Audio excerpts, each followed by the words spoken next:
Welcome to the regular meeting of the Board of Trustees. Please note that this meeting is being broadcast live on NUSD's YouTube channel at the direction of the board.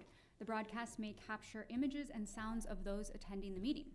If you wish to make a public comment on any item on agenda or not on agenda, please see staff at the side table for a public comment card. The board respects the right to public criticism. However, when specific complaints are made about individual employees, the appropriate complaint procedure will be explained. To ensure a safe and orderly meeting, please be advised that disruptive behavior will not be tolerated. Individuals whom disrupt the meeting may be warned and subsequently removed if the behavior continues. Thank you so much for your cooperation and participation. None of you guys making noise count for any of that. And we have our friend in the front row is going to lead us in the Pledge of Allegiance.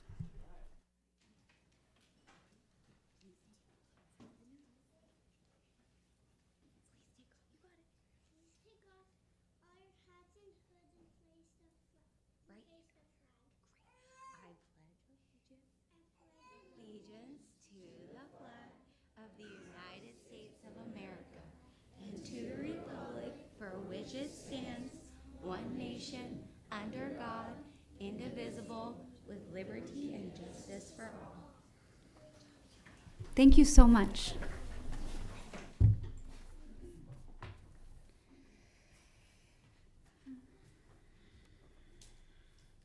Okay, we'll now hear announcements starting at that end of the table. No report. We have closed session announcements. So sorry, I knew I was in the wrong place. Trustee Novato will report out on closed session. Thank you. Good evening. The board met in closed session on the following items. Conference with legal counsel, settlement of pending litigation. On September 9, 2025, a majority of the board in closed session voted to approve a settlement agreement with the parent guardian of student reference number 2025-26-2001, who asserted special education claims against the district. The board approved reimbursement for services in exchange for release and waiver of claim against the district. Trustee Lametta made a motion to approve the settlement agreement above. Trustee Gasson seconded that motion. We will now have a roll call vote. Trustee Alexander. Aye. Trustee Butler. Aye. Trustee Gasson. Aye. Trustee Jacobson, aye. Trustee Lametta. Aye. Trustee Mack. Aye. Trustee Pickus. Aye. Thank you. Conference with legal counsel, settlement of pending litigation. On September 9, 2025, a majority of the board in closed session voted to approve a settlement agreement with the parent guardian of student reference number 2025-26-2002, who asserted special education claims against the district. The board approved reimbursement for services in exchange for releases and waiver of claim against the district. Trustee Mack made a motion to approve the settlement agreement stated above. Trustee Butler seconded that motion.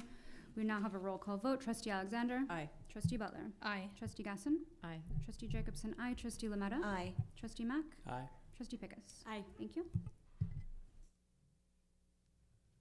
Public employee discipline dismissal release information only. Conference with labor negotiators Joshua Braff, Chief Financial Officer, and Francesca Whitcomb, Executive Director, Human Resources, and employee organization Novato Federation of Teachers, NFT, information only. Conference with labor negotiators Joshua Braff, Chief Financial Officer, and Francesca Whitcomb, Executive Director, Human Resources, and employee organization California School Employee Association, CSEA, information only. Thank you. I'm now going to ask for approval of this evening's agenda. Would anyone like to make a motion to approve this evening's agenda? Trustee Alexander, thank you. And a second by Trustee Pickus. Thank you so much. All in favor? 7 unopposed. And now we will approve the consent agenda. We do have the addition of a document for item S to note for the record. Would anyone like to pull any items off of the consent agenda or make a motion? Trustee Gasson? I'd like to pull item PA, and if we can just put it to another meeting. Okay. Any other items? Okay, can I have the motion for an approval of consent agenda without item PA? Trustee Gaston, thank you. Second by Trustee Alexander, thank you. All in favor? 7 unopposed. Wonderful. Now announcements. Trustee Alexander, thank you. You've already gone. Good evening, everybody. No real announcements other than I've been sort of away with some personal stuff, but I'm glad to be back. Yeah, welcome everybody. I was able to get out to the sites with Superintendent Smith and some other board members. We were able to get to Lou Sutton and Olive in the last 2 weeks. And so we tend to do those every Thursday, and it's a great way to get into the classroom and see what's going on. I was able to get to Hamilton's back to school night and represented North Marin Council PTA along with Trustee Gasson. We typically, that's once a month on a Friday, first Friday of the month. That is about it. Yeah, that's it. So I first want to acknowledge all this beautiful artwork that we have here and in the hall. I love it this time of year when we get to start seeing all this stuff. It just really makes the place feel so much better, and I love seeing all the creativity and what's happening out at our school sites. I would say that Trustee Butler already highlighted all the things I did the last few weeks. It's really exciting, though, to get it out to the school sites. And then tomorrow, I'm hoping several of us will be able to participate in the first JLAC, Joint Legislative Advisory Committee meeting tomorrow morning. We have a lot to cover, and there's going to be a lot going on this year that we need to be paying attention to. So. A little busy because of my involvement with North Coast Section and the California Interscholastic Federation. I'm on the Board of Governors as well as the Executive Committee. They had the Sports Advisory Committee meeting, which is about 45 people from all over North Coast Section meeting to talk about rules and playoff placements, all kinds of very in-the-weeds stuff. That took place 2 weeks ago, and then yesterday took part in the Executive Committee meeting. 3 things are kind of bubbling up there that might be interesting for us, for everybody in time. They're looking into changing the way to tier schools for playoffs from enrollment-based to actual number of sports participants based. That way, small schools with 90% of athletes would be lumped together with other schools that have the same number of athletes as opposed to a small school. It'll probably be much more equitable. As well, there's discussion in Southern California of removing the current restriction for dual participation for club sports. Currently, if you play club sports, you cannot play club sports during your high school season. In Southern California, they're talking about getting rid of that. Obviously, that would be very detrimental to high school sports. So I'm very much against it, but take feedback from anybody if anyone wants to talk about that. And as well, further discussion on playoff seeding. It's very complicated. Anyway, still working on finalizing that. Good evening. I also attended back to school nights at Linwood and Pleasant Valley. It's always nice to see our teachers back in the classroom. Also did a school site with Trustee Butler and Gasson and Dr. Smith at Lou Sutton, and we got a chance to see TK classrooms, so that was really cute. And then also September is Suicide Prevention Month, so I was happy to read about our newsletters and the presentations that we're doing to our 7th, 9th, and 11th graders. The presentations are about signs of suicide, so I'm really happy that we were able to provide that information to our community. Thank you. I also went to a back to school night at Sinaloa. It was wonderful. And I was at the School Fuel monthly board meeting. Right now they're working on the softball tournament, which will be taking place all Fridays in October. Please look to your school sites for those flyers and join those teams. That's it. So we do have a few more back to school nights. We have high schools this week as well as our smallest of students. Our early intervention is tomorrow night. All things are starting. We have Equity Imperative Committee meeting next week. We have our DLI, Dual Language Immersion Parent meeting next week as well.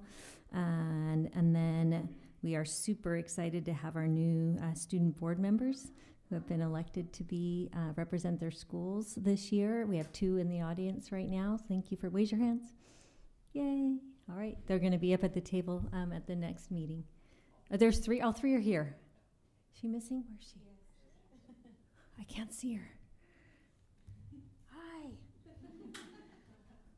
All right. And then teachers are busy with beginning of the year assessments, as they know. That's the key information to know how to guide their classroom learning for the rest of this as the school year progresses. And then lastly, well, two things, sorry, I always have so much to say. We're very excited about the shade structures that are going into the sites that required them and needed them.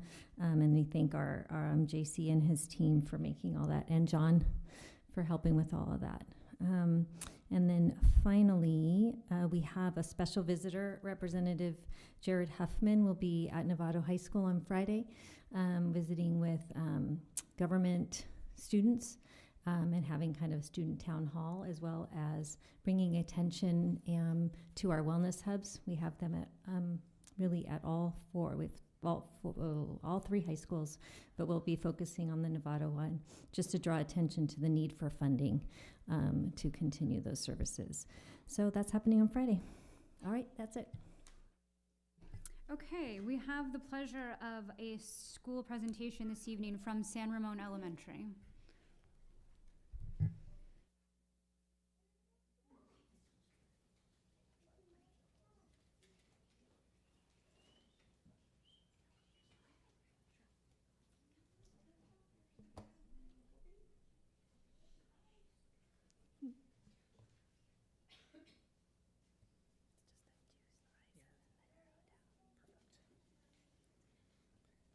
Good evening. Thank you for having us. My name is Amanda Langford. I'm the principal of San Ramon. I'm starting my 11th year, and we've been having a great time. You know, some people say save the best for last, but I think that we are doing the exact opposite this year, and we're having the best first to present to you guys. And we also have the artwork up on the walls. So great month of September for us. So what we'd like to share with you tonight is one of our district goals is early literacy. And these are some of our kindergartners from Miss Dalton's kindergarten class. And our teachers have been going through training with the Science of Reading in Orton Gillingham and really focusing on how to provide early literacy in phonics, and also using a lot of different modalities through song, through repetition. And so they're going to show you one of the exercises that they do on a daily basis to practice learning all of their letters.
as the year goes on, they memorize it, they say it in their sleeps, they repeat it at dinner time, and they were very brave to get out there and do that so soon, so early in the year. So, yes. That was wonderful. Thank you so much. Thank you guys for coming.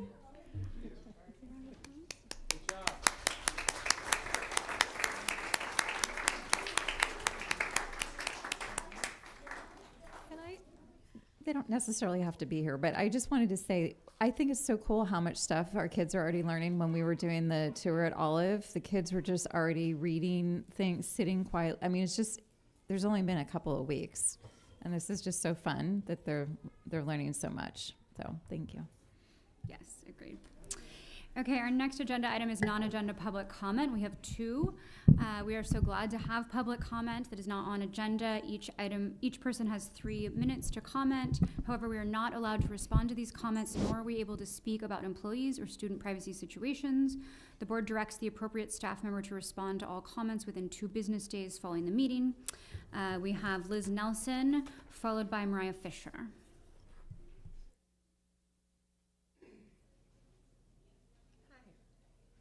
I am Liz Nelson. I am co-president of NFT, and I'm also a teacher at Sinaloa. So hello, school board members and Dr. Smith. Thanks for having me. I want to address a concern that some teachers continue to carry from last year. In a district conversation, it was suggested that class size does not make a significant difference or was not considered a major factor in student performance. While class size may not always register in standardized test data, as you know, teaching is far more than test scores. Class size matters because of the relationships we build, the support we give, and the safety we provide for students every single day. Social emotional development and student security, which are central to NUSD's mission, cannot be separated from academics. Smaller class sizes are essential if we're to live out the mission with integrity. I know of a middle school classroom right now where 3/4 of the students are either English language learners or have IEPs, and it's not a small class size. In our classrooms such as these, a teacher is not just an instructor, they're a mentor, a counselor, and often a lifeline. To suggest that smaller class sizes don't matter in such settings simply doesn't align with the reality of what students need. There are always going to be some that believe that teachers' jobs are only to teach content and leave social emotional support aside, but in today's world, that's impossible. Our students come to us with their trust, their struggles, and their hopes. They don't separate learning from life, and neither can we. The last thing any of us want is to be so stretched that we cannot be present for a child who needs us most. When leaders say that class size doesn't make a difference, it creates a sense of disconnect between management and those of us in the classroom every day. Teachers begin to wonder if the people making decisions truly see the work we do to meet the needs of every student. The gap in perception can divide teachers, the district office, and the board when we should be united.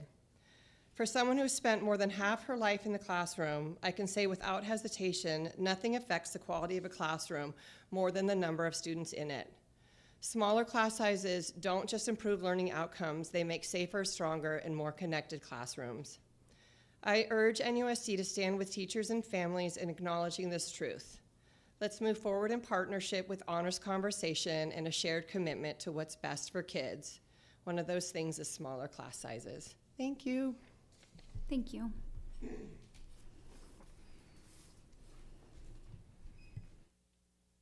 Try not to break the mic this time. Hi, welcome back. Good evening, school board members and Dr. Smith. My name is Mariah Fisher. This is my 17th year in the district and my 21st year teaching, and I'm also co-president of the Teachers Union with Liz. First, I want to acknowledge the great work our teams did during negotiations in the spring. At a time where budget stresses cannot be ignored, we saw the district move in a way that continued to support the priorities that have been shared with us. During times like these, to prioritize salary increases for your staff is a choice, and it's a choice you made as a board, and we thank you for it. Based on a comment that was shared with us, I've spent some time this summer researching class size and reading about the impacts on student learning, student mental health, challenges with behavior, making connections, etc. After teaching for 21 years, 15 of these years at the middle school level, What I can tell you is the needs of today's students are greatly different than the needs of students 21 years ago. I believe now more than ever that middle school class size needs to be smaller. And wow, I cannot tell you how different a class of high school students is from a class of middle school students. Our contract separates kids, elementary and secondary, and the secondary needs to be broken down into two different pieces. An 11-year-old and an 18-year-old are very different. I've stood up here and invited board members to come and shadow at a middle school. It has yet to happen, and I ask you again, walk in the shoes of your staff. Before you make judgment and decisions about a topic you do not fully understand, come spend the day with a middle school teacher. Sure, the board members pop by occasionally, and we appreciate that. But what I'm suggesting is that you spend an entire day on a middle school campus with one teacher so you can really experience our caseload. A few years ago, the board became representatives of specific areas of Novato. So Trustee Mack and Trustee Gasson, I invite you to the middle schools that you represent, and Trustee Butler, come spend the day in our shoes and then say class size doesn't matter. Putting teachers in a position where we need to choose between what is best for our students and what is necessary for our own families is a narrative we need to change. We need to work together to try to look at class size in the middle school level and find creative ways to reduce class size and increase support and success for all students. Thank you. Thank you. Our next item is 12A. This is a staff report brought to us by Francesca Whitcomb, Executive Director of Human Services, Certificated Staffing and Enrollment Update for the 25-26 school year. Good evening, board members and Dr. Smith.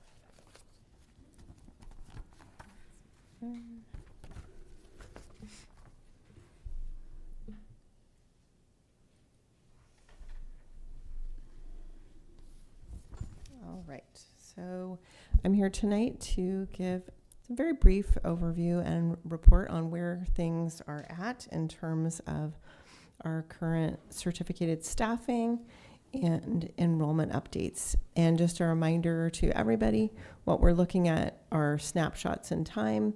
It's as of, some of the information is as of certain dates, and that's mentioned in the slides. So the first slide that you have here is just a snapshot of where our vacancies were at the beginning of the school year, last school year. You can see at the beginning, when we started the 24-25 school year, we had a number of vacancies in the realm of special education, as well as an English teacher vacancy and a biology teacher vacancy at the secondary level. And this school year, at the beginning of the school year, we have, for kind of a difference, a PE teacher vacancy. That was a late resignation, actually, at one of our middle schools. And then still some vacancies in the realm of special education, but one is due to a parental leave of absence. And then we have actually reduced the number of vacancies, and we're able to hire in the realm of speech and school psychologists, which was super exciting actually this summer. And so when you look at that column on the right, the only position that is technically still vacant actually is, and not filled in some more permanent capacity, is the PE teacher vacancy that is at San Jose Middle School. So if anybody wants to help us spread the word, we are still hiring for that. The special day class teacher vacancy is being filled with an agency hire right now. We are still trying to actively recruit, but there is an agency hire in that position. The resource specialist position is being filled right now with long-term substitutes. Would really prefer to have someone on an ongoing basis for that. And then our school psychologists and speech language pathologists are being filled by agency hires.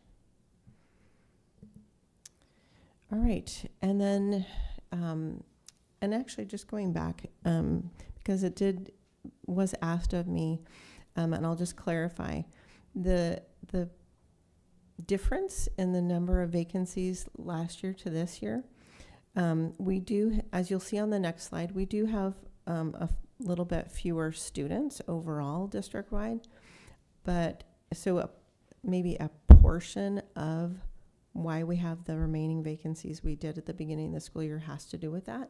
But more importantly, we actually, as evidenced like by the psychologist and the speech language SLP positions that we've filled this year from last year.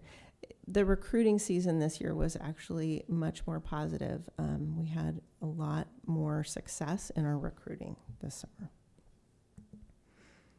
And I thank all of our administrators and everybody that helps us.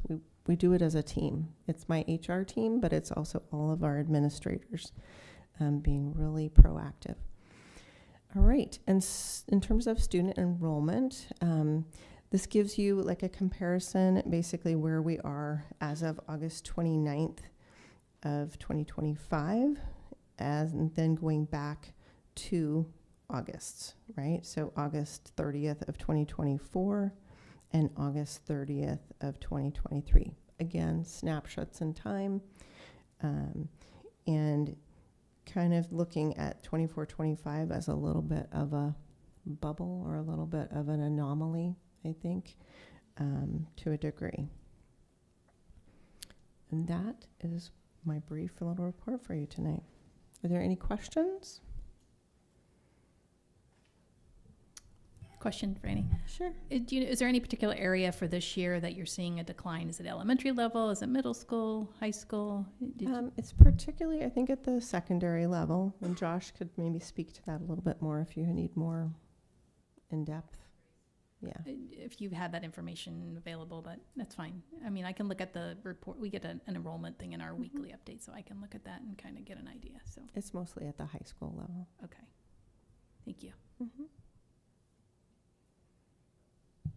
Other questions? Okay, thank you so much. Thank you. Next item is 12B.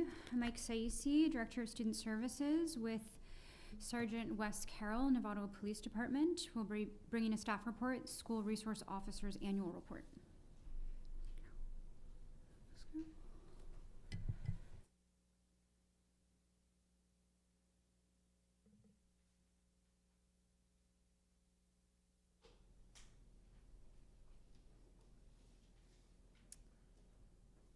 All right, good evening, trustees and Dr. Smith. I am here tonight along with Sergeant Wes Carroll from Novato Police Department to report out on our School Resource Officer program. We are very fortunate to have Officer Jonathan Antimo with us again this year as our School Resource Officer. And I'm going to begin sharing data on the data that we collect as a district, and then after that, Sergeant Carroll is going to come up and report out on Novato Police Department's data that they collect with regard to the School Resource Officer.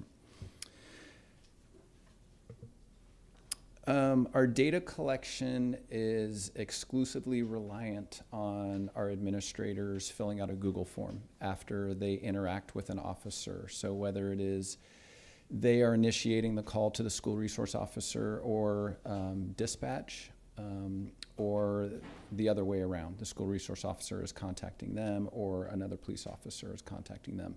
Our school resource officer works Tuesday through Friday. So on Mondays, if there is something that requires an officer, we have to call dispatch. The data that I'm going to show you in this presentation is a comparison from 23-24 to 24-25. 23-24 was when we as a district started collecting our own data around the school resource officer. So the first bit of information is who is calling our school resource officer or Novato Police Department.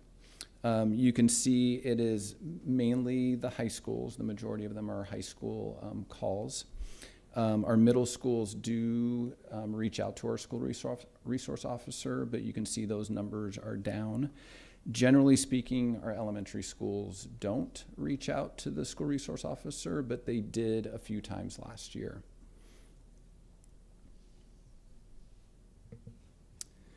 And what is the reason for the call? So when the administrators fill out the Google form, these are the different categories that they have to choose from. So you can see the majority of them are either consultation or they fit into that category of other. All of the other categories are ones that they can choose from, and the usual ones, they do pop up from time to time. But it does beg the question on what are those other calls. These are all the different things that were written in the other category when the administrator is filling it out. I do want to preface this by saying this is just what is reported. So this is what is being investigated. It doesn't necessarily mean that it actually happened. It just means there was a report of it and the school resource officer was brought in to investigate that. And it can be anything from football game supervision to inappropriate photos that are being distributed amongst cell phones to threat assessments. There's a number of different things that pop up on this. The other bit of information that we collect is, did a resource officer or a Novato Police Department officer talk with a student? We always want to know if there is interaction between a student and an officer. And those numbers went down a little bit, from 41 to 35, from 23-24 to 24-25. The one thing I forgot to mention at the very beginning is you can see at the bottom the totals are pretty much the same from 23-24 to 24-25 as far as what was being reported by administrators. And that is all that I have as far as data goes. And if there are any questions, I will take them before I hand it over to Sergeant Carroll. I just had an observation because we had something that was brought to our attention from the start of school. So I think in my head, I've always presumed that most of this had to do with our students or like the campus itself. But we, you know, when somebody, when we call the police just because somebody's on property that shouldn't be, that's like not student related. And I didn't see a category under the other. And so do we just categorize that as something different other than, you know, it was just somebody that shouldn't be there and we've called the police, but it doesn't mean that we're. And it may not be something that was documented. It may not be that something the administrator. Okay, so it may not even, okay, because it just made it literally just, again, I was thinking it's more specific to what's happening to our students, but those things could also not be related to our students. Absolutely, yeah, and it's dependent on the administrator to type in what the reason was for the contact. So they would have to type that in there for that to show up on there. Thank you. When I first joined the board 3 years ago, there was a lot of conversation around like training our staff and when to call and when not to call. And there were conversations around like sometimes, I think on rare occasion, but there were instances where individual teachers called. And these reports are made by administrators, or is this any report from teachers? No. I think that is one area I think we have really cleaned up and done a great job on training. That these are administrator phone calls. If there is a reason to call the school resource officer, the administrator is doing it. I will say it is the rare occasion, but not that it doesn't happen, where an administrator is dealing with something and they're like physically dealing with it, and they may tell like, hey, the office manager, please call Officer Antimo. I'd say that's very rare, but that would be an instance where, but there are not teachers that are calling the resource officer. Yeah. Thank you. I'm just looking at the numbers on page 3, and it seems like there's a really good progress on the middle schools as well as one of the high schools, but the other high school kind of made up for all that. Any anecdotal thoughts on there? What's So going on? I tried to do a little research on that because I thought that might be a question. Okay. The majority of those are consultation phone calls where they're reaching out either to get some advice from the officer on a situation, or like I put football down as a thing, but a lot of it is coordination with nighttime football games. That's what I was figuring. Okay. Yeah. Thank you. Okay, thank you so much. We really do appreciate you collecting all of this data and making sure that we're being responsible in our conversations with our very helpful and wonderful police department. Thank you.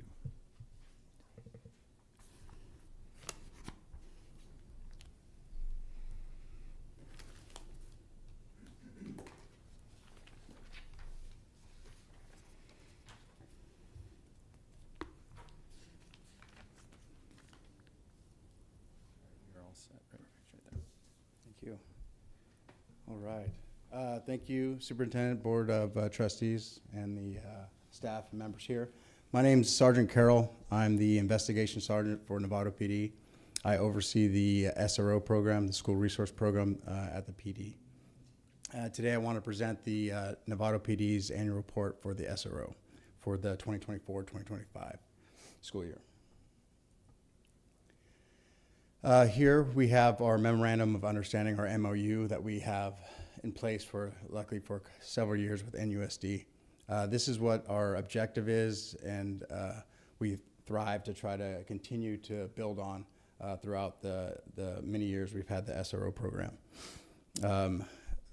You see Antimo there on the screen there. He is on his third year as an SRO. He's going to be finishing his final year this year, so he'll finish out this school year into 2026. And he will be replaced with a new SRO, which will start a 3-year contract. We're already working, he's trying to do ride-alongs with people to get his replacement, so we want to get a good replacement for you guys. He's a prior Boys and Girls Club, so he's really good at what he does. Here I'm going to start broad, and I'm going to start fine-tuning to the smaller numbers. So I'm going to have 2023, 2024 compared to our last school year, 2024, 2025. So you see we have a drop about 8% from last year for calls for service, and this is filtered through our report writing system for just Jonathan Antimo with the nexus to the school. Just have that in mind when we do these numbers come up.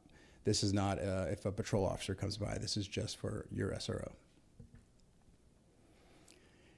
Very similar to Mike's presentations, the high schoolers do generate more of the calls for service. On the left side of the screen, you'll see the numbers of calls for service, and on the right side, you'll see the reports generated from those calls for service. All the way at the bottom right, you'll see the total number of reports taken, and that will be the number we'll be starting off from the next slide. And you can see by school going all the way down. Similar to Mike's, the elementary schools don't get too many police contact. Here's a breakdown of report types. As you might suspect, batteries or fights on schools take over most of our report types, and it goes down from there on that list. A lot of people see that suspicious circumstances column there with 5. That's when we don't really have a crime to put that in, but we want to document it for future calls. We'll put that in the sus-circ column, so we don't really have a crime for that one. The rest are kind of the court orders you talked about earlier, where an adult might be in violation of a court order on campus. You'll see that go down there. The medical calls, we just introduced the SAFE team in April, so you'll see them for a full school year this next school year, having an impact with crisis on campus or outside of campus with the nexus to it. So that is 45 reports. I know I said 48 earlier. Those 3 reports are just if we, for example, we find found property on the campus, we have to take a report to book it into evidence for destruction. So out of the 48 were criminal in nature. Here on the right side, you see I remember I said report types on that last category. These are the charges we put on the individuals that we did request to juvenile hall. So that right side might look a little different than that last slide. These are just kind of actual charges we put on there. Last time it had theft, but we have burglary, which is under the category of a report type of theft. So you see there it has 45 total, and then 25 are actually referred to the juvenile courts. So there's 20 missing there. That means either it was the SRO either worked with the school, the parents, and handled the incident without needing to go through the criminal justice system. So working with the 25 that we did think we need to refer to the juvenile system, 18 of those were given a citation. And then 7 of those were arrested and booked into juvenile hall. Out of those 7, 1 of those were were arrested on campus. Going back to that MOU that we talked about on that first slide, I understand the image of arresting a child on campus with a uniformed officer in cuffs coming out is not the best image. We try our best to avoid that. In this certain situation, we were unable to avoid that, and that person was arrested on campus. But we're very aware of the image that portrays to everybody on campus. And you can see, comparing that to last year, I think it's in the bottom. Last year numbers were significant, or were down from that, and we arrested 1 person on campus. Last year we arrested 4 people, so we're trying to take mind of that. We did the demographics of the people that we did cite or arrest on the left side there in gray with the gray background, and we paired that with the victims side with the black background. The people that were cited and arrested, I think the number is just over 60% were Hispanic or Latino. Conversely, on the other side, the majority of victims are also Hispanic or Latino with a shared victim of the school. The school being vandalism, thefts, burglaries at the school. And you might see that state of California with that 12.9%. That's when we don't have a physical victim that on some charges we file. For example, when a kid is in possession of a vape pen, there's no physical victim in there. It's a status violation because of their age. So we say the state of California is the victim in those kind of cases.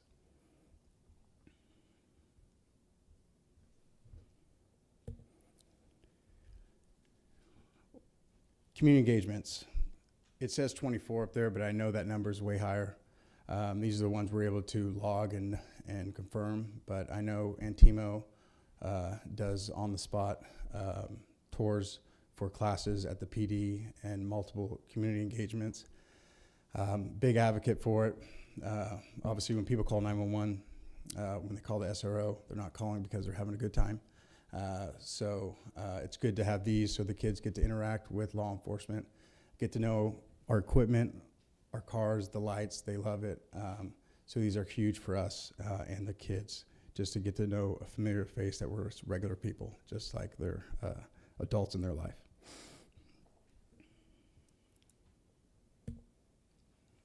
And with that, I'm happy to answer any questions you guys have. Yes. Thank you so much for your presentation. I wanted to look at slide number,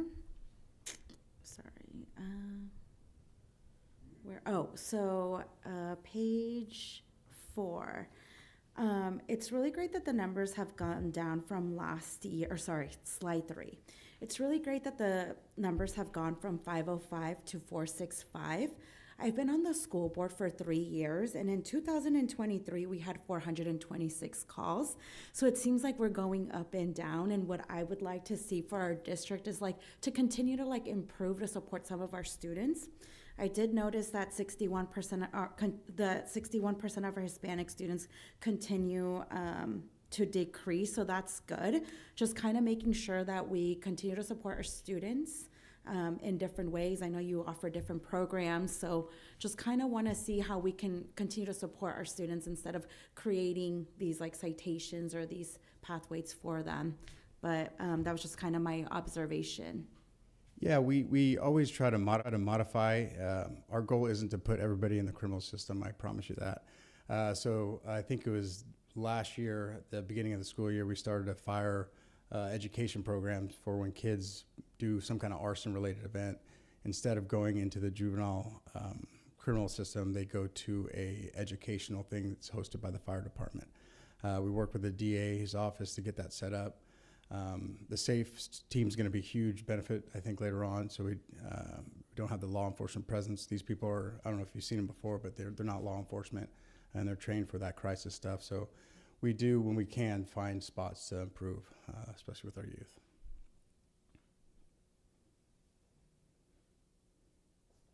Thank you. I think this is so interesting, and we came on the board at the same time, and we just didn't have this level of data at that point, and so it's so helpful, I think, for us to be able to see where we're progressing and identify areas where we still need to work. I just wanted to acknowledge, I appreciate your comment about the on-campus arrest, and when that happened, there were conversations around the necessity for that at that time, but I still appreciate the acknowledgement that like the visual of that and the larger impact that has. So it's just helpful for us to know that that's something that you guys are considering when things like that do happen, just, in the concept of what campus safety looks like. So thank you for that. Thank you. I'd just like to back that up too. One of my biggest fears was activity on campus, how both the child that is being affected by that action as well as the children around that child are really impacted. I mean, not just in the day, but maybe for life. And I'm just really heartened to hear that you understand that. Thank you for saying that, because it really helps me to feel that we're aligned in that mission. It's really important. So I agree. On a lighter note, e-bikes. Are you guys enforcing those 75s yet? Sergeant Porfahani has taken the front of that, so I don't know the status of where he's at. I know I talked to Dr. Smith and Mike a lot about that in our meetings monthly. We are enforcing it on the street. I don't know if we've touched the campuses yet, but definitely on the street we are taking those, educating the parents, and some of them are being cited, to my knowledge. Because I think the education period has passed on that. Because we gave a grace period, I can't remember if it was 6 months or so, to get everybody on board, but it seems like that didn't work very well. And just to clarify, if I remember right, it's what, 16 and older? Correct. Okay. 16 and under. Are not allowed. Yeah, not allowed. Right, okay. And of course, those that are on it have to be on the street, not on the sidewalk, and go with traffic. Correct. Okay. That's still an issue. Anyway. I wondered if you could speak a little bit more to what the SAFE team is. I don't actually know in detail what that means.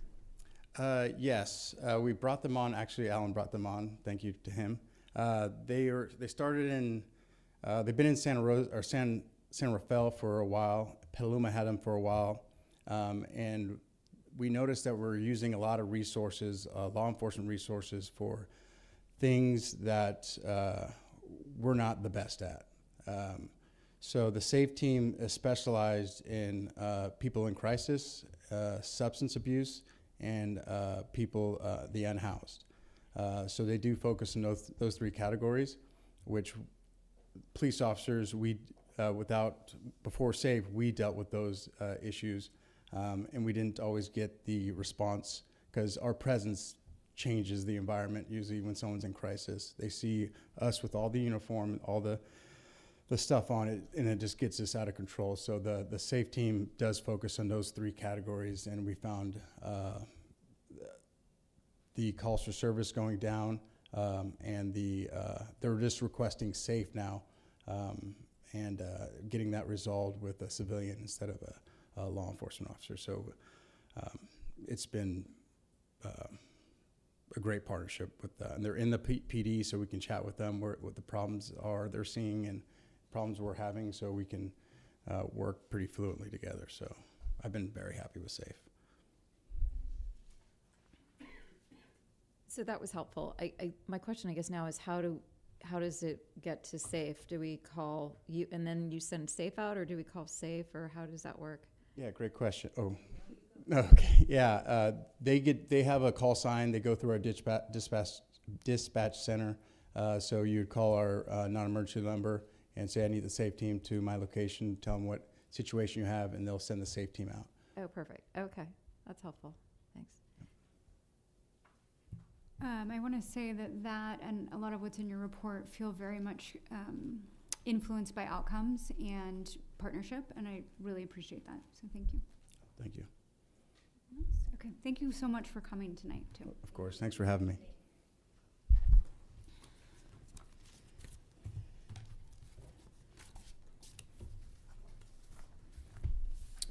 Okay, our next item is 13A. This is discussion action brought to us by Superintendent Smith. This is the approval of 25-26 NUSD board and superintendent goals. All right. I am presenting tonight actually on behalf of all of us at this table, right? Because this was work that we all worked on together. I would say our conversation started last spring as we identified our key areas of focus in our teaching and learning plan with our 5 main goals. Plus, we've added some other things through our discussion points. So always our goals are going to be grounded in our district mission and values. I won't quiz you. All right, so we ended up breaking these up a little bit differently than how we presented them in the past. And so how we presented them, anyway, they're more color-coded now, and they have more details with expected outcomes to help us know how to hold ourselves accountable. And so the district goal number 1 is the overarching student academic achievement and staff success. And in these buckets, looking into the actual goals themselves, Ellen, thank you for formatting these so beautifully. We have our multi-tiered systems of support, proficiency-based education, Spanish dual language immersion program, emergent bilinguals and long-term English learners, mathematical understanding with a specific area for secondary. We know we have work to do in math all over, but that's where we're concentrating on the goal. Complete the pilot process for the new English language arts for curriculum for TK5. Develop and implement a plan for responsible and safe use for artificial intelligence, and doing comprehensive program reviews of our 2 high school specialized programs. So that's kind of in that student academic and staff success. Next is, and these are all tied to our LCAP goals, which Julie's going to talk about next, safe, nurturing school environments. So we have the discipline matrix that we talked about. So this was part of the whole piece about the grand jury report and our response and discussing, things that we were already putting in place, but also ensuring that we continue to use our models, anti-hate speech, anti-bullying protocols, and continue with PBIS. And as always, we're always looking to increase our attendance rate. It improves outcomes for academic outcomes for students as well as funding for all. The next one is fiscal solvency and resources. I can't believe there's a school board out there who doesn't say that this is one of their goals. We are looking at potentially bringing a parcel tax for June of 2026. We'll talk about that in a different item number on the board tonight. We'll ensure fiscal solvency and complete our negotiations. We always thank our partners for being here. And have a district budget committee just so that there's always an awareness of what our challenges are and what our successes are in our budget. There's some successes in the budget, I'm telling you, somewhere. All right, and then goal 4, we always thank Derek Nell for being with us at these meetings when he can be, and we have the educator workforce housing. This was specific, that's something that you as a board really wanted to make sure that we highlight and acknowledge. And then finally, in the age of the challenging times for public education, as advocates for public education in this room, we really wanted to have a goal based on promoting positive public relations around what our school district does for our students, but then also where can we advocate and lobby and come up with ideas around maybe new legislation that helps support our students and public education specifically.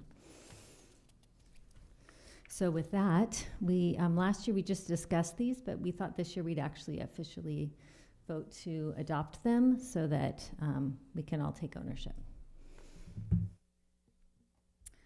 Thank you so much. And I just want to say first that I really like how it's laid out. I like where we can actually not just put a goal up, but really have things, and it can, we can do other things at the same time, but it just really focuses us on where we want to go and shares to the community what we're doing. So I really appreciate the restructuring of that.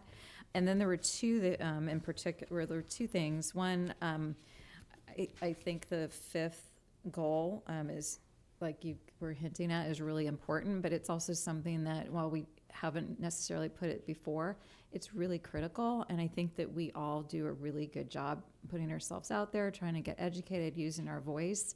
And right now I'm really concerned with the state of things, that it's even more important now. But I'm glad that we have this, just to have it in our mind. And one thing that I just wanted to mention, since Trustee Butler and I were the only ones at the North Marin Council PTA meeting on Friday, regarding, and it was interesting for me, related to goal 2 and the attendance rate, and some of the positive changes in terms of how to recapture attendance, because it's different than when my kids were little. And so I like the way that we're able to adapt and adjust, and making sure that those students, even if they've missed, they can have an opportunity to make up the attendance, and also, the missed learning that they had. So just wanted to point that out, that there's some, things that we're doing that are improving that aspect too, that I think we've kind of not been able to do in the last couple of years. So.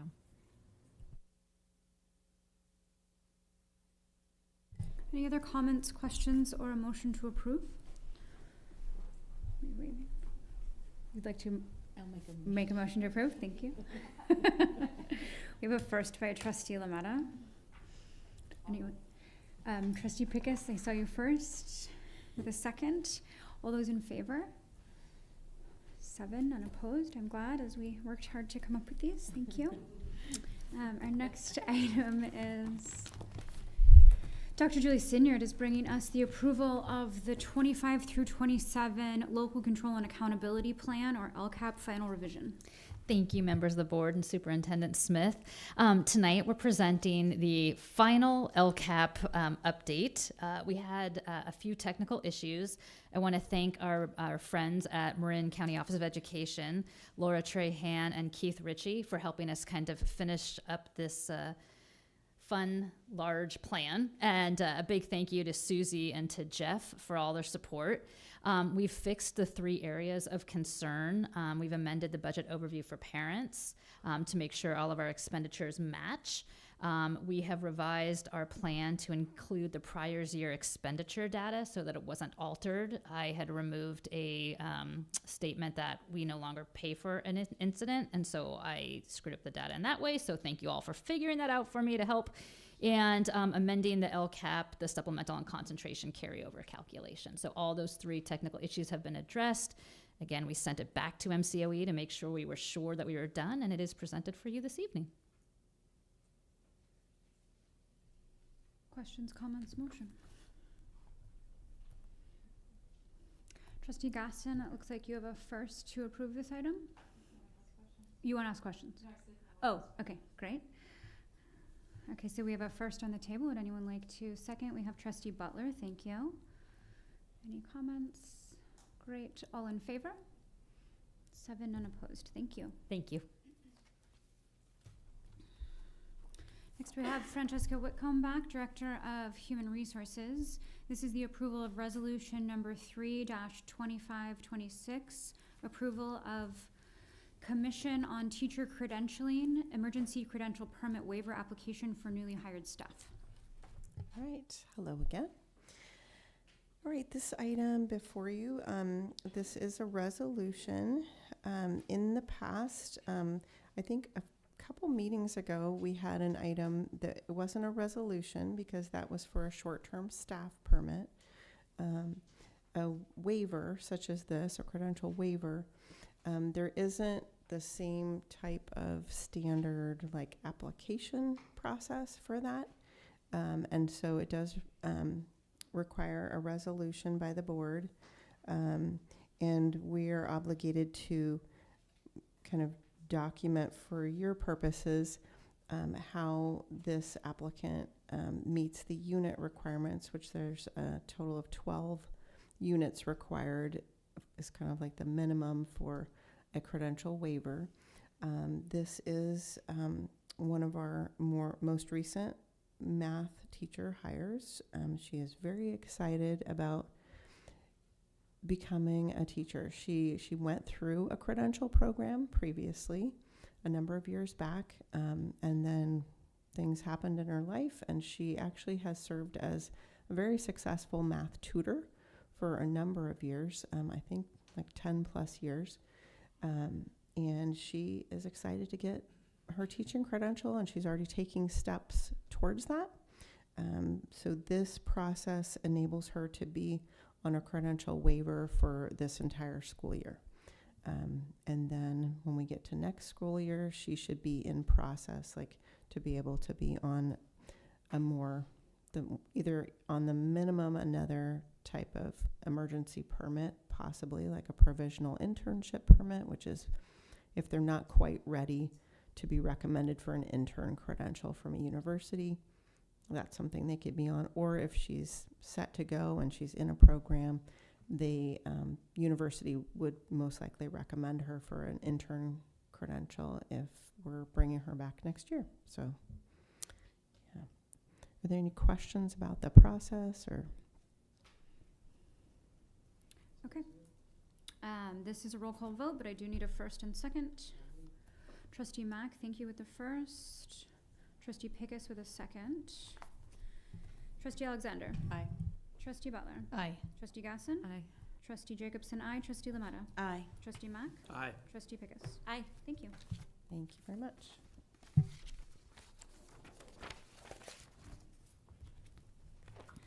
Next up, 13D, we have Joshua Braff, Chief Financial Officer.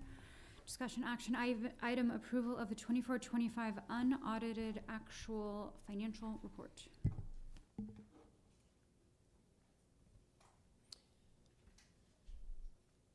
All right, there it is. Good evening, trustees. So this is the 24-25 unaudited actuals report. It is the close of our reporting for last year. And I'd like to start off with, the snapshots from each of our reporting periods. So we start off with the budget, move through first interim, second interim, and then the unaudited actuals. What is not really captured in here, but you can see in the actual SACS forms, is that our unrestricted dollars, we were very accurate on the unrestricted side. What ends up happening at the end of the year, though, as you close the books, on the restricted side, you have things that are sometimes ending fund balance, they're called, which means the dollars are all realized right now and they drop down to the end, the ending fund balance, and then you use them next year. And then sometimes you have things called unearned revenue, which means you wipe them away, you take them away, and then next year when you actually use those dollars, you then realize that revenue. You also have things like grants, donations, where if there was any unused budget, that all wipes away, and then that comes back next year. So the restricted dollars, you always know that at the end of the year, they're going to change and then come back. But in our multi-year plan, that's where they're always very accurate because we know what we're doing over multiple years. It's important to keep your unrestricted dollars tight and know exactly what's going to happen each year, because every single unrestricted dollar is always an ending fund balance dollar. And so it always gets realized the year that you get it. The unrestricted dollars ended up very, very close. And I'm only talking about this for the difference between second interim and first interim, where it looks like we found or saved $3 million. We didn't find $3 million or anything like that. Our unrestricted dollars stayed the same. The restricted side was where we were able to reduce some of that, where some of that change came from. So as we go in, I'll talk about the revenue for the year. Some big pieces of this that I wanted to talk about was the total revenue was $119 million, with the LCFF portion being $87 million. Some of the biggest changes is our federal revenues increased by $750,000, looking at Title I, E-rate, and Title III. That's important in the next slide that I'm going to talk about. State revenues also increased by $2.1 million, and that was from myriad grants, like STIRS on Behalf, which I should talk about for just a second if anyone is unfamiliar with what STIRS on Behalf is, because it's a big frustration to people like Jeff and myself, because it's not real. So STIRS on Behalf, basically the California government says, hey, you're paying out STIRS, but we don't want to look in your books to figure out how much you paid for STIRS. So what we're going to do is make you re-report it. So you paid $4.2 million in STIRS. You then have to go into Resource 7280 and put $4.2 million. And then also get $4 million of fake revenue that's not actually real, because that you've already paid it out. So that we can then run a report later on and see every single district what they paid out in Cal STIRS. So it's not real, but also it's never correct, because it's based on a real number at the end of the year that then you have to go and true up.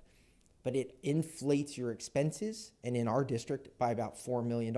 It also inflates your state revenue by about $4 million, because none of it's real. It's all just a restatement of something we've already done, and it's all in Fund 01, unfortunately.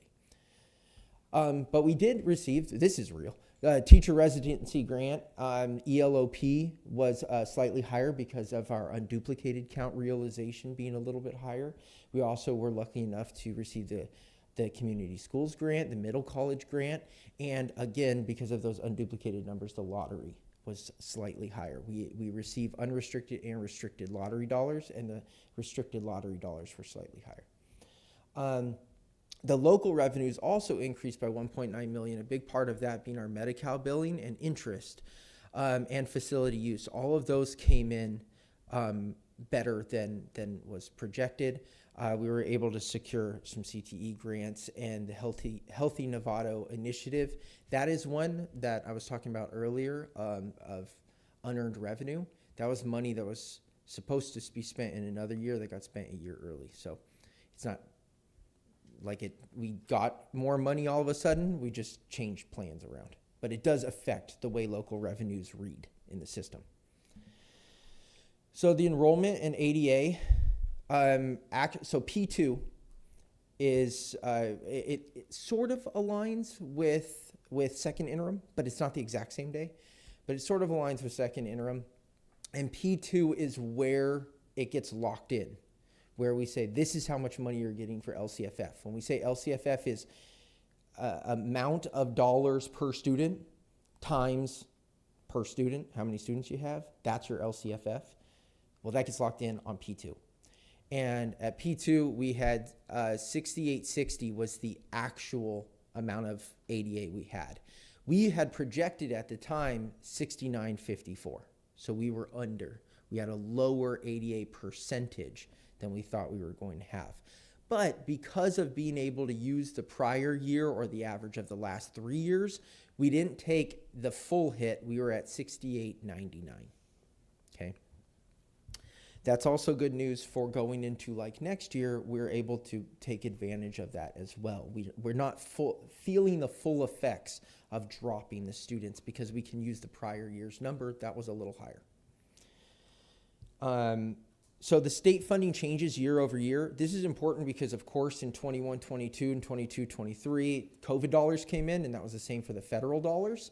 And so you see over time, the state, if we just go from 2021 to 25-26, we've grown about 4 million a year, right? If we're looking, so it's 15 million on one side, 11.2 on the other side. Federal dollars during that same time went from 9.2 to 3.5. That's projected for this year. So from what we know, we lost more money in federal dollars than we are gaining in state dollars, unfortunately. So the federal dollar changes is affecting us. That is taking out the COVID years, right? If we skip the COVID years and just go straight from 2021 to 25-26. So as we talk about expenditures here, that's the other side of the coin. The total expenses were $130 million. So sometimes you'll hear me talk about we have a $130 million budget. That's where that number comes from. I always talk about the expense side because the revenues, because of unearned revenue and things like that, it's not always truly reflective of what's going on. 130 million is what we spent, minus 4 million for the STRS on behalf of, just in case you're taking notes here. The certificated salaries was 52 million, which is about 42% of the unrestricted revenue and 44% of all revenues. Classified is 20.8 million, hits 13.8 and 17.4. And so when we have the total, when we include benefits in that, the total employee salaries and benefits was 86.2% of all revenue. So 86.2% of unrestricted and restricted dollars went to employee salaries and benefits.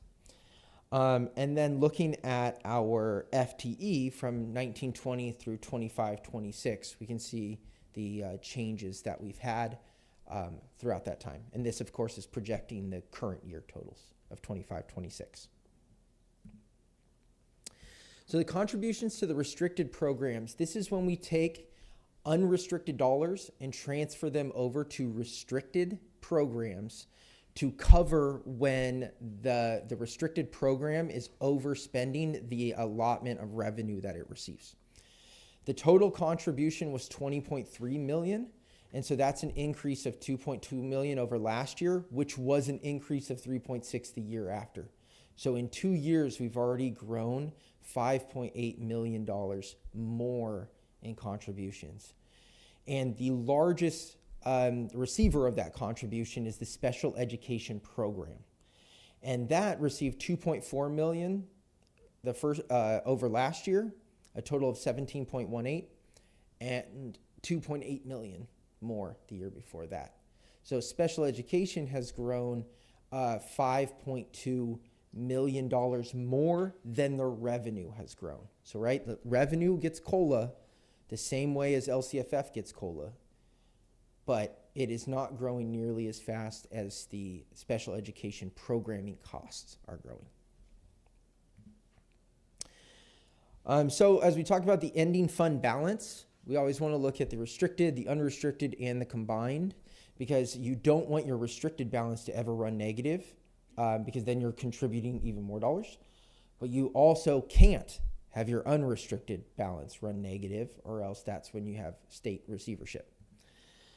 So as we look at these numbers here, in 24-25, we have $11.3 million down from $16.9 million in the unrestricted ending fund balance. So that is a decrease of $5.5 million.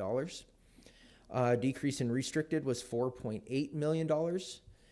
And so the net change is negative $10.394 million. Our total ending fund balance is $20.5 million. That is combined with the two, 11.3 in unrestricted and 9.1 in restricted. And with that, I'll take any questions and ask for your approval of the unaudited actuals. Thank you so much. I have two quick questions for you. Just a curiosity in terms of the salary and benefits at 86.2%, is that pretty consistent year over year? It's a little higher than it was last year, but I would say overall that's pretty consistent. I think in schools you're going to see anywhere from a 75 to 85 is going to be your range of, it's a people business, so that's what you're going to spend your money on. So for NUSD, is it closer to an 80 to 86.2 range? I'm just curious, what have you seen in the last few years? The 3 years that I've been doing this, I can't remember before. I've looked at it, but I can't remember what it was before that. It's been very consistent, right about 80% or more. Thank you. Yeah. The other question is regarding the ending fund balance, and when we're talking about sort of restricted dollars during COVID years, and I look at the 24-25 where we are now, and go back to 1920 and then sort of the COVID 2021, and you see that jump there. If we were to be comparative in terms of number of students and dollars coming into the general fund, and something that I'm curious about is, what has significantly changed if you take out the growth in the middle during COVID for one-time restricted dollars? There are obviously shifts, you've carried over some revenue, but what might you offer to help us understand what's the right size for the district, given what we know now about the population and what we can expect for funding? Just high-level thoughts. Sure. That's actually a great point and a great observation. And what you want to pay attention to is the darker purple, the bottom section, right? The other way around. The lighter purple, the top section, unrestricted restricted dollars. My goodness, maybe I can speak. The restricted dollars, those are your COVID dollars. And so that's why you see this giant spike and then it comes back down, right? Because we're all one-time monies. So that's a great observation to see that. The unrestricted dollars, you have two things happening at once. Number one is that those restricted dollars allowed us to offset things as well. So a lot of those dollars did not come with the supplement versus supplant rule. We were able to take things we were already doing and charge them to the COVID dollars if they aligned with certain things within that program, right? So that saved some of our ending fund balance and allowed it to be able to grow. The other thing is this slide right here. That is taking unrestricted dollars to move it restricted program. So the restricted program now is break even. So the unrestricted program, we did not have and this is just during mine and Jeff's time here, we did not have an increase to the contribution of $2.8 million and then $2.4 million factored in. Because before that, you saw really small increases, about $400,000, $500,000. So for it to jump $2.8 million and then $3.6 million total overall, we also had the loss of quite a few grants. So it wasn't just COVID grants, but like the MCF grants and some mental health services grants. You have all of those things combined and us trying to react to that. And that's why you start to see the shrinking of the unrestricted balance. What is right for us? I would say there's two minds about that. Number one, I do think it's fair to say that you should have about 2 months of operating costs on hand. Now that comes out to a 16.67. That's probably on the high side. I would say that at minimum, you would want to have at least 10% of unrestricted dollars to the total. So in this case, it would be $13 million. We don't have that. So we are below what I would consider to be the low end. That is super rough, and that's just for a district our size. Appreciate it. Thank you so much. Yeah.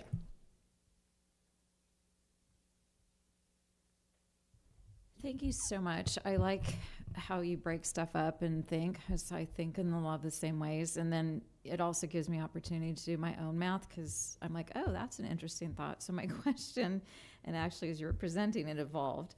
But your slide 5 with the numbers about the state and federal funding changes. And I think fundamentally I'm curious, because at one point you said that we had more federal funding than was expected, but then when we look at the numbers of like the changes and stuff like that,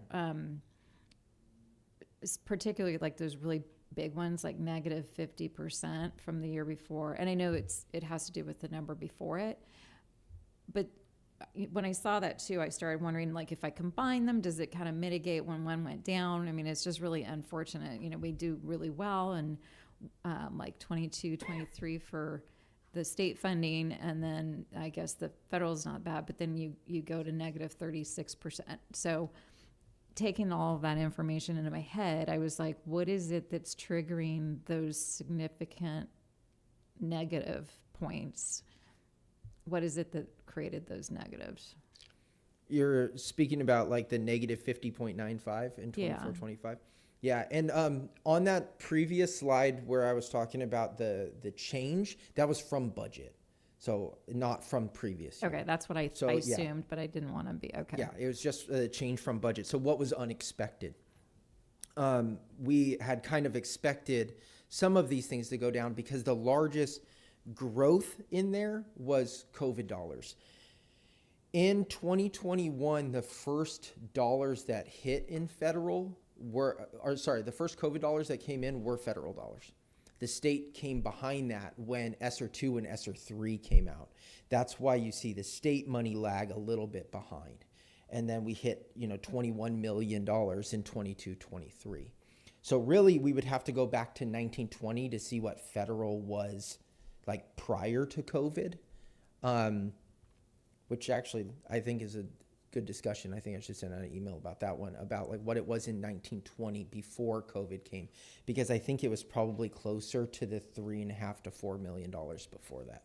Okay, that's helpful, because I'm like, obviously, we can hypothesize it has to do with our leadership, but I didn't want to presume, and we had been talking about this before, that, and I've been conveying there's not a lot of money we get from the federal government anyway, but then to see these numbers, it's kind of like, ouch, when we're like trying to find, $1 million here, $1 million there, to be 76 down to 37. We have not currently lost any of our direct federal funding. As we talked about earlier in the year, we did lose a grant through MCOE, but MCOE was the benefactor of that grant. And so we lost all the like support that we were going to get from that grant. But so far, we haven't lost any dollars. The current iteration of the budget, if it were to pass on September 30th for the federal government, would cut Title II and Title III, and we would definitely see a significant chunk of money go missing here. Okay, but just to clarify though, that other money, because I know we're missing that, or it was, I guess because it was tied to federal. I was going to say, because that's MCOE is not federal, but it was because it was funded federally. Yeah, it was a federal grant that was pulled back. Okay, thank you. Mm-hmm.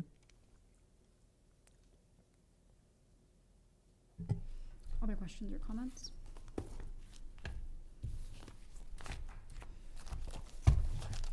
Okay, this is an item that needs to be approved. Would anyone like to make a motion to approve the unaudited actual financial report?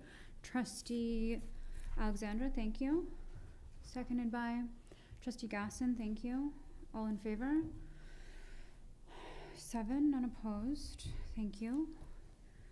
I wish it was a bit less bleak. We ended talking about the future issues. Okay. Our next item is also brought to us by Joshua Braff. This is the approval of resolution number 4, 2526, appropriations limit calculation, also called GAN limit. Yes, so this is the GAN limit that goes along with unaudited actuals. So unaudited actuals, the SACS forms has the GAN form in it. And that GAN form is a giant calculation that asks the question, do you need, when you take into account your population change, student population change, and the, not inflation, if you put those two numbers together, did you make more money than you were allowed to? And then it asks the local board to approve an increase in the GAN limit if you made more than you were supposed to. That's really a thing for basic aid districts. And as an LCFF district, we're almost always going to say we don't need to increase our GAN limit. The resolution I put in front of you today says we do not need to increase our GAN limit, but it still does need approval from the board. Okay, unless we have any questions, we need a first and second, and then we'll have a roll call vote. First by Trustee Butler, thank you. Second by Trustee Mack, thank you. Trustee Alexander. Aye. Trustee Butler. Aye. Trustee Gasson. Aye. Trustee Jacobson, aye. Trustee Lametta. Aye. Trustee Mack. Aye. Trustee Pickus. Aye. Thank you. Josh will be staying with us to approve the actuarial analysis for retiree health benefits. Yeah, so the GASB 7475 report is just an actuarial analysis, and this is what's called a roll forward. Every other year we do a full evaluation, and then the in-between years we do a roll forward, which just means that they do a trend analysis based on the last actuarial. And then they take into account any things that we know have changed our employee population and so on and so forth. What it basically addresses is that if everyone were to retire right now that was eligible, how much would it cost us in retiree benefits? Because that's never how it actually works. This is not real dollars. It's just a planning document. So we ask for your approval. Mind you, the dollars that are listed in here is not a cost or a charge to the district. It is just an actuarial valuation. Questions, comments? Trustee Alexander? Sorry, I just wanted to clarify my understanding here that the increase is because there's an older population contributing. Is that correct? It could be a lot of different things. Like it actually, our consultant that created this document for us said that it's technically a decrease on the per person population, because right now the market in this space is favorable in terms of costs. So overall, we had a few more members that probably fit the bill that became part of the adjusted amount. To say $3,000 extra dollars was needed. In previous years, we've had 20% increases. Thank you. Mm-hmm. Other questions? Okay, I heard a first from Trustee Mack. Second by Trustee Pecos, thank you. All in favor? 7 unopposed, thank you.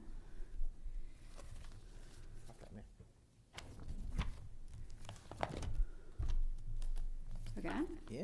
Okay. Keep it going. It's 13G, approval of the management consulting agreement with props and measures, strategies and communications for parcel tax measure preparation and outreach services. Yes, as we've talked about, our budget is not looking the most favorable going forward. And as we are reaching out to the community to talk to them about the needs of this district, one of the biggest questions that we have, or questions that we need to address, is the viability of a parcel tax, increase, adjustment, things like that. And you can't, if you just slap it on and ask people to vote for it, it's not going to work.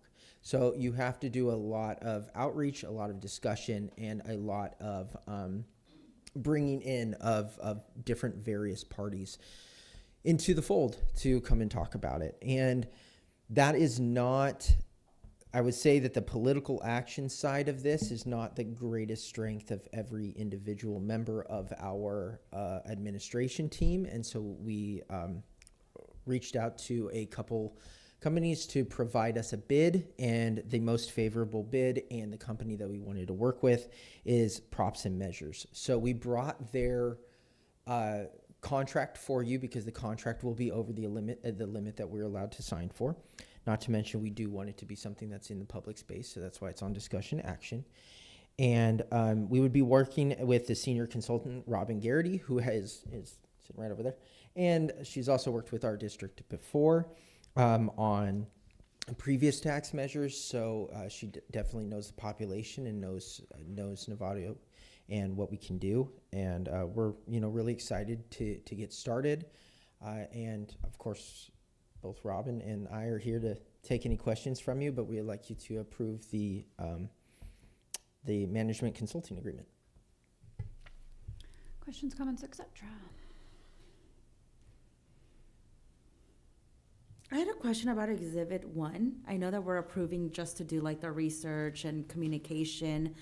Is that just like for future reference? Oh, the exhibit is $25,000. like the mailer piece. Yeah, that is, she's laying out in front of us. If that's what we wanted to do, that's how much it would cost. But that was not what we were asking for approval for tonight. Oh, yeah, no. Thank you so much for that clarification. Trustee Butler, you had something? A comment on the contract itself. It's very similar to what we had at the prior parcel tax. I think it's almost the exact same thing. So as I read it and looked back at my other notes, so it's nothing new in this agreement that has changed.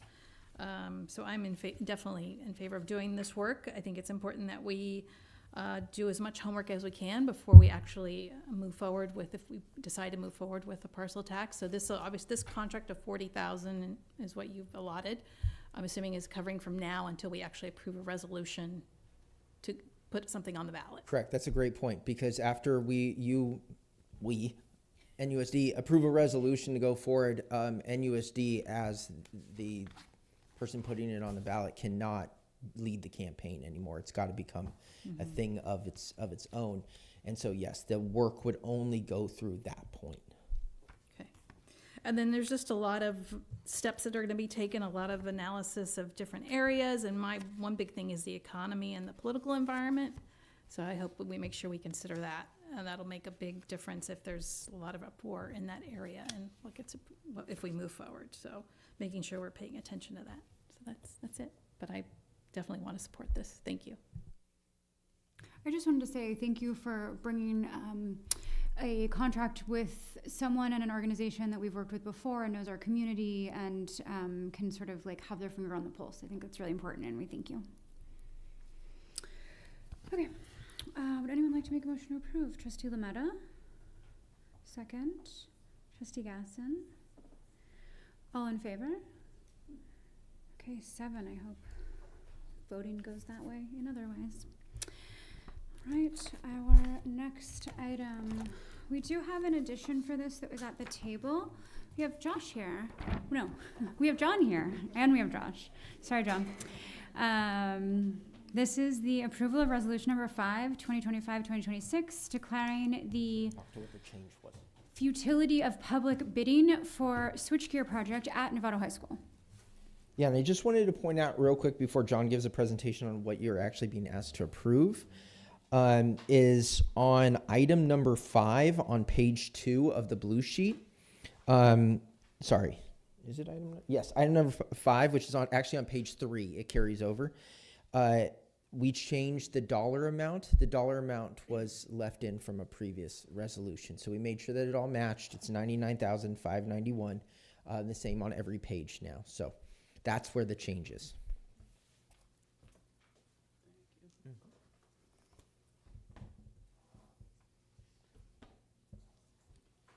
So tonight, bringing to you a futility resolution for the Novato High School switchgear project. I think last time I was here, we brought a futility resolution because we had to relocate it a few feet from its design location. And I think I gave you a heads up that we were going to have to relocate it again, but the third time relocating it now, it's all set. But due to both owner utilities that were in the way that are no longer allowed by the PG&E codes, as well as some additional gas lines and water lines that were in the way. Transformer needed to be relocated. Had to work overtime Saturdays and Sundays, so there's double time in this as well. So the original base contract was $215,200. The initial futility resolution was $36,276.66. And this futility resolution is $99,591.67. So our $215,200 project is, construction-wise, is now up at $351,068.33. The saving grace to this is that we did have a construction budget that was approved at $616,106. So we're still about $265,000 plus under the construction budget. Are there any questions? Well, I saw you looking at me, and I've actually been waiting to see you because I wanted to apologize and confess that I was multitasking the last time that you were here. So I will not give you a hard time this time. I do still think we should go the other way. But no, I'm joking aside. I appreciate that, and I'm sorry that I gave you such a hard time last time. It's not a problem at all. Other questions or a motion to approve? Okay, Trustee Lametta with a first. Trustee Gasson with a second. This is a roll call vote. Trustee Alexander? Aye. Trustee Butler? Aye. Trustee Gasson? Aye. Trustee Jacobson? Aye. Trustee Lametta? Aye. Trustee Mack? Aye. Trustee Pickus? Aye. Thank you. Thank you for coming. Thank you.